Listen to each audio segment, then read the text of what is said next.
crois que c'est la troisième fois que je participe à votre journée de l'exercice coordonné. C'est toujours pour moi un grand plaisir. J'essaye à chaque fois de renouveler un petit peu mon discours, mais il faut quand même que je commence par vous dire que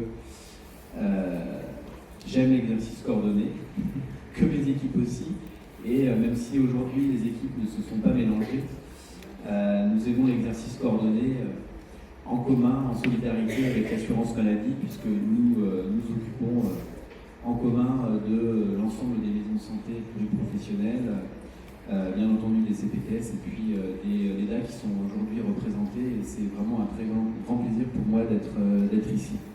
Je voudrais vous dire quelques mots sur là où on en est de la promotion de l'exercice coordonné dans notre région, même si quelque part vous en êtes les représentants et donc vous savez à peu près où on en est, mais c'est pas mal d'avoir la vision d'ensemble.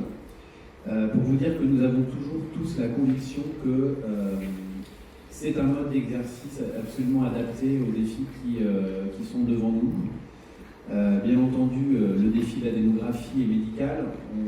J'avais déjà dit l'année dernière, on se le répète, toutes les études montrent que l'exercice coordonné est une manière à la fois d'attirer les médecins dans les territoires et surtout de fixer l'offre de soins dans les territoires, notamment les territoires les plus fragiles. C'est un sujet de préoccupation pour nous.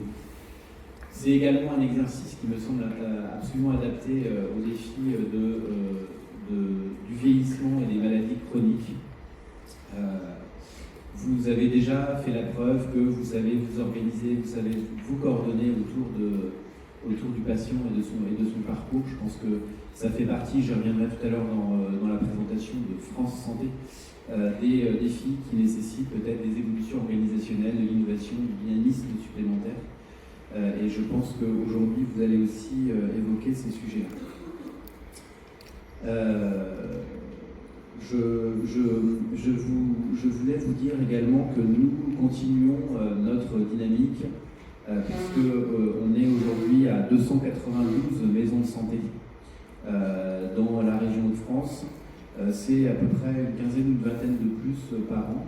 Et on a encore aujourd'hui 25 projets soutenus par l'agence. On est aujourd'hui à 90% de la population régionale couverte par une CPTS, ce qui est également particulièrement intéressant. Et en tout cas, on est dans les régions les plus dynamiques sur le plan de la promotion de l'exercice coordonné. Et puis je salue bien entendu les DAC qui ont déjà fait la preuve de leur performance après une période difficile de création, de gestation.